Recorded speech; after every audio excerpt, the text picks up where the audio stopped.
Ebony is one of those woods that is ridiculously expensive. It's incredibly dense.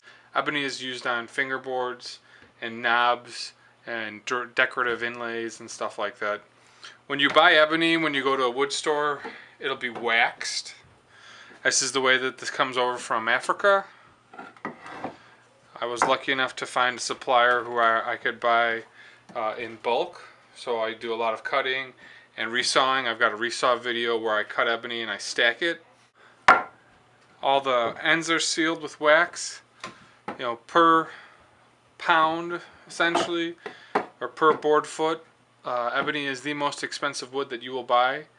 Really never seen any thing other than fingerboards with ebony. Ebony's got an excellent tap tone.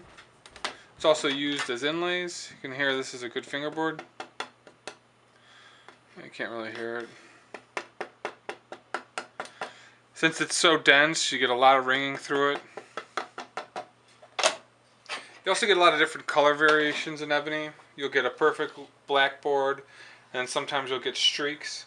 StewMax sells a dye for ebony that you can put on it so that it'll all be black. They grade ebony based on the figure and the color as well. So a really highly rated board will be all black, straight grained, and then as you cut into the boards, here it's got some figure, some wildwood. A lot of fingerboards are ebony. Ebony takes a wax really well. This is an ebony fingerboard.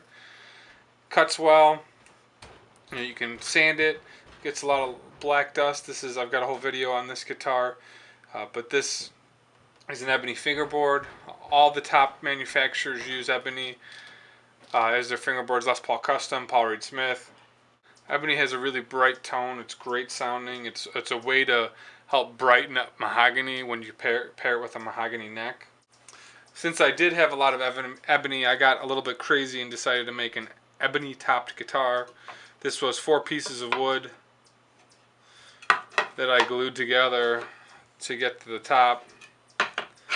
It's got an excellent tone. It's on a Limba back, Corona back. This thing will be bright as heck. I was going to put this on eBay at one point, but I've decided to keep it. I think at one point I'll finish it here. This should sound great as a telly. I'll just put a wax coat over it and leave it. One of the reasons why ebony is sealed with wax, because it will shrink and it will split. And one of these pieces I've got, you can see the different coloration in the wood. Here's where I've got a natural split happening. I'll just leave this. What you want to do when you get your ebony and it's waxed like this, you usually want to run it through, let it acclimate to your shop first off, and then run it through a joiner on each side to pull off that wax. I'll show you that here. Definitely not going to drill a hole in my ebony, but what I'll do is I'll put this on the joiner and take one edge of the wax off to show you how it machines.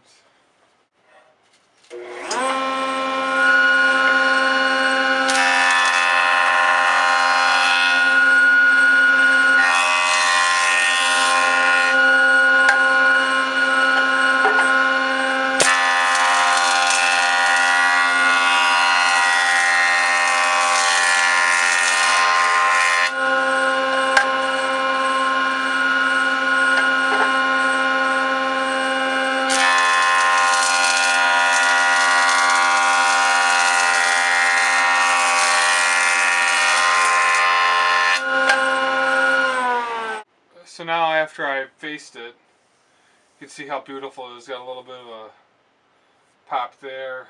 Here's where the crack was running through.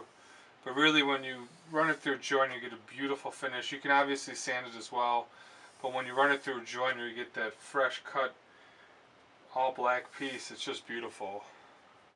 After I would work this wood, what I'll do is I'll cut this in half and I'll run this through the bandsaw, but then I'll stack it. Ebony will check, and it will, like any wood, after you cut it, it will move. So what I'll do is I'll end up cutting it, stacking it, and clamp it so that it doesn't move, and then it still dries over time. What you never want to do is get a piece of wood like this, cut it, get it all perfect planed, and glue it on immediately because the wood will warp and move as it adjusts to your climate. So I'll do is I'll cut this in half, saw it, stack it, and I'll leave it for a month or so, make sure it's acclimated to my area, and then I'll go ahead and glue it on or cut it or move through. So if you're planning to use ebony in its raw form like this, definitely takes time and you got to take care of it to get it to look properly. And that's why, when you're buying wood via wholesale like me, I get a good price, but I also know I got to take care of the wood and stack it and dry it properly. Here's a close-up of ebony and the ebony egg. You can just see the finish is perfectly beautiful on it. I still need to sand the end here, but the finish and the way ebony, you can work with ebony to get a perfect polish on it with just some wax and a light finish is really outstanding. It's a really great wood if you have access to it to do accents and inlays in your pieces. Since it's such a dark color, you can do a contrast on maple or mahogany, any other type of wood, because really nothing is the same color as ebony.